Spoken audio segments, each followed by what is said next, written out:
嗱，而家呢個梯咧就改裝咗咧，係改咗啲咩咧？我就改咗官方嘅設計啦。如果你留意第一段片咧，官方嘅設計咧，佢係成件板咧係孭咗上嚟呢度，咁我就將件板咧切咗佢，咁變咗呢個位咧就我慳咗大概6分嘅厚度啦，6分嘅厚度真係咁多度啦。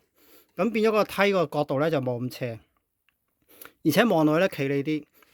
同埋咧個梯唔需要咁高，越高咧就越斜，因為如果塊板咧佢係孭嘅時候咧，個塊板係嚟到呢度嘅，咁變咗我為咗個厚度嗰個門嘅厚度連埋保溫棉咧，其實一定要升高塊板好多，我先可以裝得到呢把梯，閂得到道門嘅。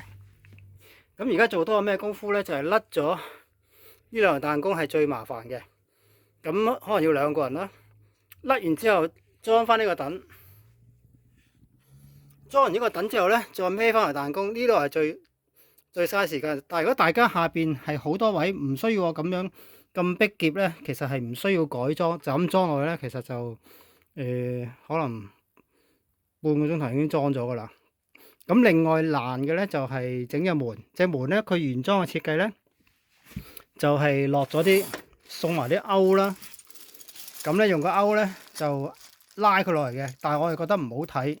我又改佢，咁我會改一隻咧，撳落去開，撳落去閂嘅。咁另外我就要另外買零件啦。